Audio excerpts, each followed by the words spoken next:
Here's a breakdown of the number of coronavirus cases in the country. This is the data that's been put out by the government. The total cases now stands at 33,610.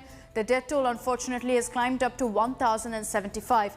We're also breaking down the state-wise data. The worst hit state so far due to COVID-19 is that of Maharashtra, with 9,915 cases and 432 deaths. In the state of Gujarat, there are a total of 4,062 cases and 197 deaths. And in Delhi, 3,439 cases of coronavirus and 56 deaths. Those are the latest numbers as of 6:30 this morning. Let's also get you a roundup of the top 5 developments that we're tracking on the coronavirus outbreak.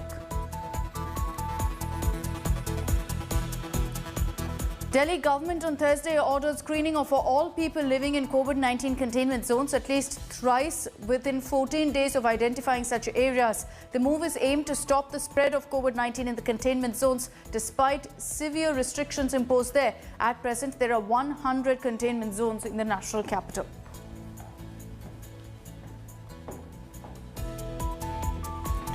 After Operation Quota, the UP government has drawn up an elaborate strategy to enable home movement of stranded students in Noida. Yogi Adityanath has asked the Noida authorities to evolve a strategy to evacuate students.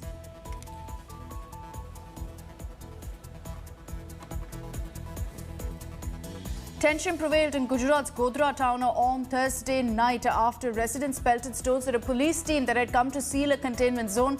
One police officer sustained injuries and tear gas shells were lobbed to disperse the crowd.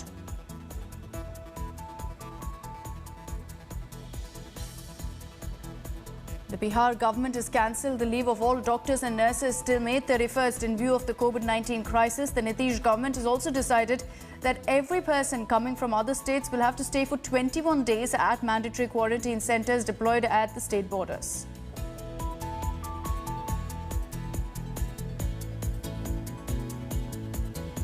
Fortis Hospital in Bengaluru has deployed interactive robots at its entrance to screen everyone, including medical staff entering the premises.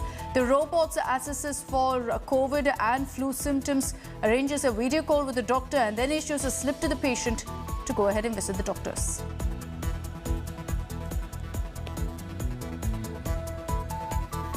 Our focus this morning is on what's happening in the state of Maharashtra, which is the worst affected state by coronavirus, with the total number of cases now nearing the 10,000 mark. The state yesterday reported 583 fresh coronavirus cases, while 27 deaths were also reported in the last 24 hours. 30% of India's coronavirus cases are in Maharashtra alone. With the addition of 417 fresh COVID cases, the number in Mumbai rose to 6,875, while 20 more patients succumbed to the virus, taking the toll to 290 in the city. Pune has the second highest number of cases in the state, with 1,738 confirmed cases, including over 90 deaths.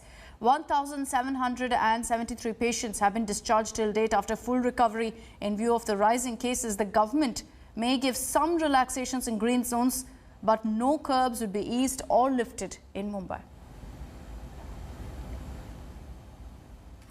Now, amid the COVID crisis in Maharashtra, ruckus also erupted in Mumbai's Nehru Nagar during the distribution of forms for the migrant labourers, which would facilitate their return to their native states. The incident happened near a local Shiv Sena office. Due to the convergence of hundreds of stranded labourers, chaos ensued at the venue, after which police resorted to lathi charge to restore order. Now, the police lathi charge triggered panic in the area, though the situation did come under control and became normal soon.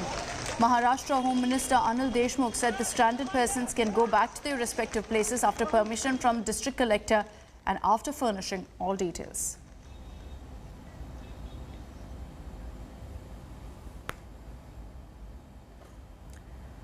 And let's also move on to some other stories now with regards to really what's happening in Maharashtra. After the Ministry of Home Affairs framed guidelines for students, migrants, labourers, pilgrims and tourists who've been stranded due to the nationwide lockdown, many states say that they do not have enough buses to bring the stranded back and demand special trains to ferry them back.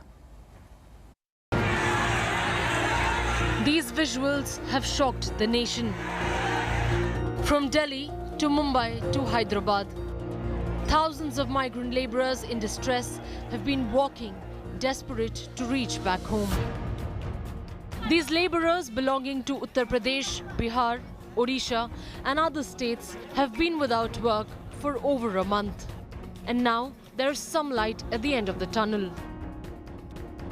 The Union Home Ministry on Wednesday allowed stranded migrant labourers, tourists and students to return home. The MHA says states and union territories should arrange for buses. Every traveller will be screened for COVID symptoms. The MHA also wants travellers to use Arogya Setu app to track their health. ये केंद्र सरकार की जो कल guidelines आई हैं उसके अनुसार जो भी राज्य अपने राज्य के अंदर यहाँ से लोगों को ले जाना चाहे हम उसके लिए फैसिलिटेट करेंगे और राज्य के जिम्मे तो ये लगाया गया कि भाई उस राज्य ने उनको मेडिकली स्कैन करना है जाने से पहले कि भी सिम्टोमेटिक तो नहीं है कहीं जो नॉन सिम्टोमेटिक है उन लोगों को ले जा सकते हैं. States say that they lack resources to bring back labourers from across the country. Rajasthan and Bihar have requested the centre to allow trains for mass movement of stranded citizens. The Kerala government says it is impractical to send them by road because of the distance.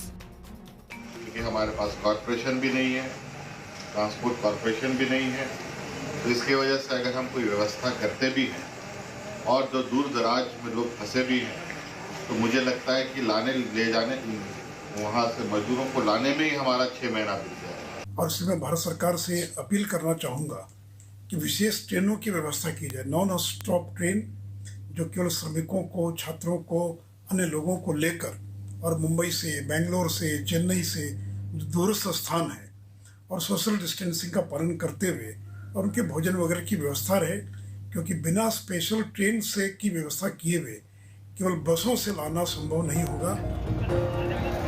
The centre may have given the green signal, but it will be a Herculean task for the state governments to transport lakhs of migrants back home. Now, with the government allowing industrial activities in safe zones, many of the labourers could be returning to the cities. Bureau Report, India Today. 2 more days now left for the current lockdown to end, and India is in huge suspense over what life is going to be like after May 3rd. While relaxations have already kicked in several green zones in the country courtesy individual states, the Home Ministry's message indicates that the centre is about to announce pan-India relaxations for the country's green zones, which are spread across several districts in the country.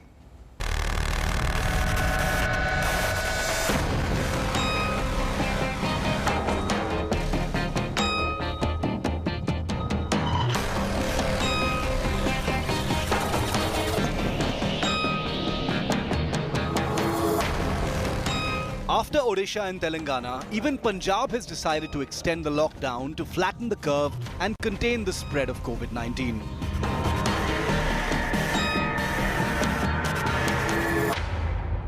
However, after extensive deliberations with all stakeholders and a comprehensive review, the Ministry of Home Affairs has indicated considerable lockdown relaxations in several districts across the country, even though a strict lockdown is expected to continue in the red zones and hotspots. कल गृह मंत्रालय ने आदेश जारी कर उन लोगों की आवाजाही की अनुमति दी है जो अलग-अलग स्थानों पर लॉकडाउन की वजह से फंसे हुए हैं, जैसे कि स्टूडेंट्स, प्रवासी मजदूर, पर्यटक, तीर्थयात्री इत्यादि. Late Wednesday, after the comprehensive review meeting, Home Ministry spokesperson tweeted saying the country has made big gains due to the lockdown and that new guidelines to fight COVID-19 will come into effect the 4th of May, which will give considerable relaxation to many districts. From Health Ministry side, we are very clear. We have to ensure कि जो एक physical distancing जो concept है, उसको हम एक behavioral change के रूप में अपनी जो अपनी regular प्रतिचर्या है जो है उसमें उसको include करें, ताकि हम चेन ऑफ ट्रांसमिशन को ब्रेक कर सकें. उसके साथ ही उतना ही जरूरी है कि हम कंटेनमेंट मेजर्स पर फोकस करें. The entire country has been divided into red, orange and green zones. In Karnataka, districts in the green zones are seeing gradual restoration of economic activity. With some tweaking, the same could be adopted by other districts across the country. Relaxations in green zones include shops being able to open with social distancing, individual shops can open with 50% workforce, industry in rural areas can begin, manufacturing with access control in special economic zones, employers to arrange transportation for workers, ensuring social distancing. There has been a decrease in the number of hotspots across the country from 170 to 129, but there has been a drop in number of green zones as well, from 325 to 307. If there is no rise in the number of coronavirus cases, more districts could come into the green zone. The centre has made the use of Arogya Setu app compulsory for all government employees with an aim that this will help in breaking the COVID-19 transmission. According to the instructions that have been circulated, all government staff must use this app and review their status before coming to work. Red zones will remain sealed and orange zones will be monitored very closely to ensure they don't turn into red zones. In case coronavirus cases increase, the lockdown will be imposed again in those areas. With Abhishek Bhalla in Delhi, Bureau Report, India Today. Now, after the congregation of Tablighi Jamaat pilgrims coming back from Hazur Sahib in Nanded in Maharashtra, in fact, have become the latest threat for the COVID-19 spread in Punjab. 148 Nanded pilgrims have tested positive for COVID-19 so far. Over 3,500 pilgrims from Nanded have returned to Punjab. Out of these, test reports of 577 persons have been received. Now, of the 148 cases, 34 were reported in Ludhiana, 28 in Amritsar, 13 in Mohali and 7 in Tarn. It is for the first time that the state of Punjab has reported more than 100 coronavirus cases in a single day, taking the overall cases in the state to over 350. Let's also get you the updates coming in from the state of Tamil Nadu. The numbers in Chennai are rather worrying, and it is in that context that Chief Minister Edappadi Palaniswamy is all set to hold a key COVID-19 meet with the Virus Task Force to decide on the next course of action from May 3rd. This as 161 new cases of COVID-19 were reported in Tamil Nadu in the last 24 hours. Out of these, 138 were from Chennai. Tamil Nadu is the 7th worst affected state in India with over 2,000 positive cases and 27 deaths so far. Chennai tops the state tally with 906 COVID cases, followed by Coimbatore at 141. Chennai has seen a sudden spike in cases in the last few days, and what comes as a major worry for the state. Authorities believe that 98% of the cases in Chennai are all asymptomatic. As the number of cases rise, the medical expert committee has already recommended that the lockdown should continue and should only be lifted in a phased manner. The Tamil Nadu Chief Minister has also formulated a special investment promotion task force to attract investments in the state post the COVID pandemic.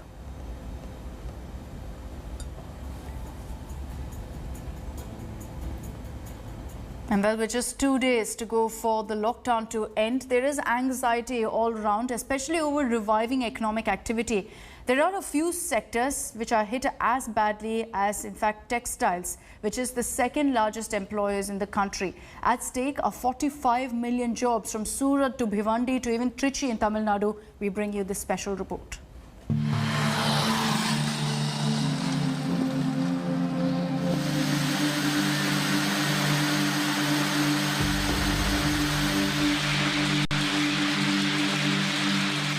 Textile industry is in the doldrums. The second biggest employer after agriculture is hit hard due to the ongoing lockdown. Shutting of factories has forced thousands to start the long march home. Halburam is on Mumbai's Agra highway in Bhiwandi on his way to Varanasi, a journey of 1400 kilometers. Bhiwandi पर आते थे, वहाँ पे खाना जब तक मिला तब तक खाए हैं। उसके बाद जब नहीं मिला तो हम सोचे कि कैसे भी निकल के अपना जाएंगे। अगर कहीं साधन मिलेगा तो साधन से जाएंगे, नहीं मिलेगा तो पैदल जाएंगे। Ghanshyam is walking to Sonavli on the Indo-Nepal border, nearly 1700 kilometers away. 2 kilo चावल देते थे 8 आदमी के बीच में, कितना दिन चावल चलेगा वो? और दूसरी बात क्या है, सेठ लोग पगार बोल करके भी नहीं दिए। आज देता हूँ, कल देता हूँ, परसों देता हूँ। और दूसरी बात 15 दिन का बोले थे भर के देने के लिए, वो भी नहीं देने के लिए राजी है। Surat, once a flourishing textile hub, is having a very hard time coping. Lockdown में नुकसान का अगर देखें तो हर एक इंडस्ट्री को कम से कम 1 करोड़ रुपया महीने का लॉस है और पूरी हमारी समझो कि सारी 300 इंडस्ट्री है तो उसको 500-600 करोड़ का पूरे महीने का लॉस है। खाली ये टेक्सटाइल प्रोसेसिंग इंडस्ट्री की मैं बात कर रहा हूँ। Industry experts feel that losses due to the pandemic are hard to fathom. Loss में तो करोड़ों रुपयों का लॉस है। अभी इंडस्ट्री पूरा बंद ही है, करोड़ों रुपयों का लॉस है। Some textile factories in Trichy are trying to cope by making PPE kits and masks. But transport and raw material are hard to come by.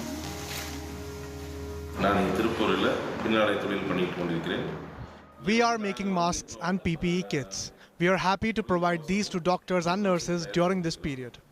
We are facing a lot of difficulties during this phase too. We are finding it difficult to get raw material and for transportation.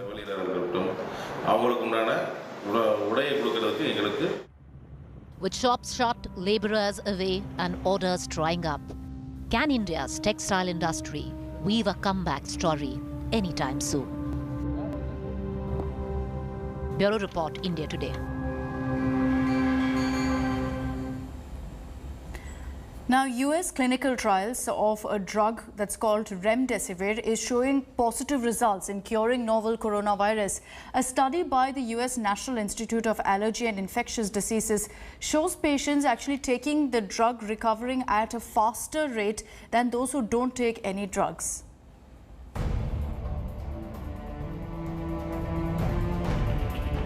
"35 companies and institutions from across the world are racing against time to find the right drug that can halt the spread of COVID-19. One of them is Gilead Sciences, a biopharma company in the United States, whose trials with the drug remdesivir is raising hopes. The phase 3 clinical trial of remdesivir, led by a team of investigators including an Indian-American physician, has shown positive results. The phase 3 clinical trial is considered the final step in the process of drug approval. It's a big thing what happened just recently where they came up with something that has a very substantial percentage. You know, it's a building block. That means it's a very substantial chunk of a step. And that's a building block to the ultimate step.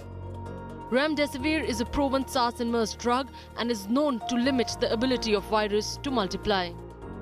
50% of the COVID-19 patients treated with a 5-day dosage of remdesivir improved.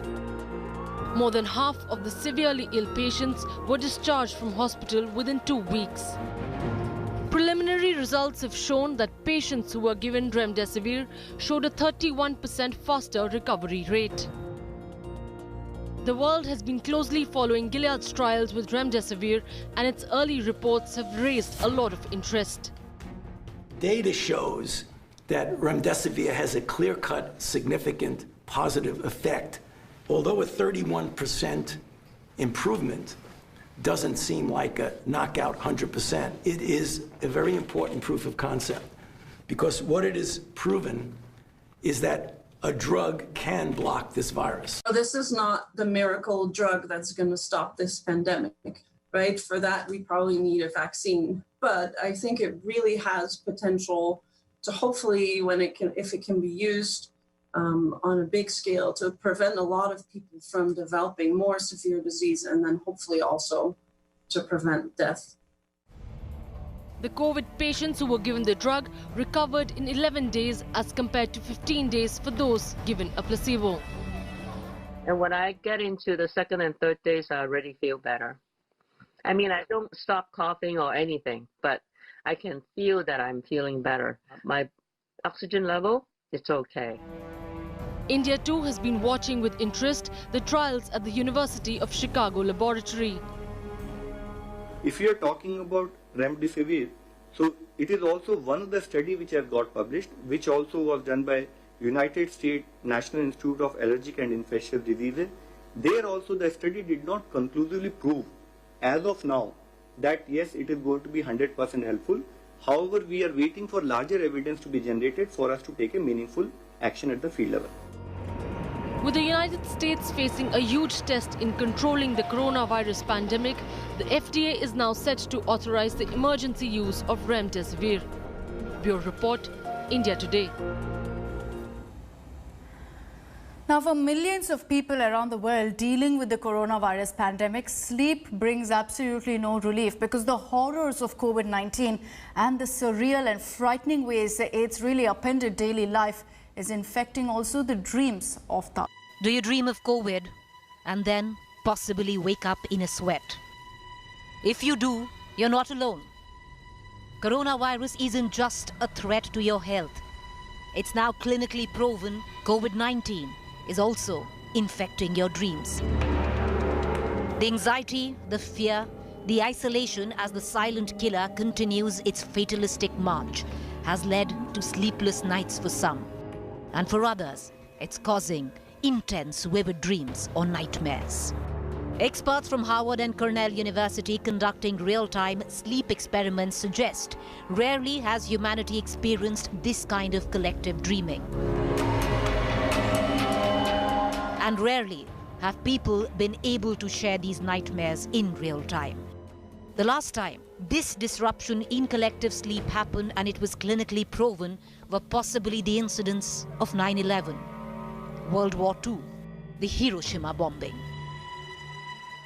A professor at Harvard University surveying COVID dreamers worldwide has collected 6,000 samples from 2,400 people who have shared the accounts of their dreams on social media under the hashtag of I Dream of COVID.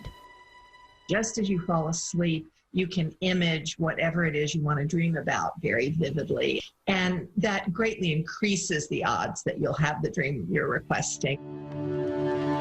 Sleep crucial for our health, crucial to build immunity, especially at a time when immunity is currency during a pandemic. Sleep crucial in aiding emotional regulations and learning. And all dream surveys conducted are pointing towards, if not nightmares and sleeplessness, then intense vivid dreams about the lockdown and the virus. When you're asleep, your brain's natural process is to process memories, right? And our memories throughout the day, whatever those are going to go into our dreams and kind of come out in these really interesting ways. Yes, these are unprecedented times, times that warrant sleepless nights or vivid dreams. But these are also times when one needs to find that silver lining. And one could be data. For example, more people were dying of road accidents before the lockdown than by COVID right now. For example, in Delhi, 2 weeks before lockdown, from 1st January to 30th March, 569 people were killed. While during the month of the lockdown, we have recorded just 18 deaths due to road accidents. Or the fact that tuberculosis kills more than 1,400 Indians daily. A scary number even for coronavirus. Till now, we stand at just a little over 1,100 fatalities. Or why not just look at the prettier side? That when we do get done with this, and we will, we would walk a cleaner, more beautiful, and importantly, a healthier earth. Sweet dreams on that. Bureau Report, India Today. Hello everyone, this is Rahul Kamal here. Hope you enjoyed this video. For the latest news and analysis, like and subscribe the India Today YouTube channel and don't forget to press the bell icon to stay updated.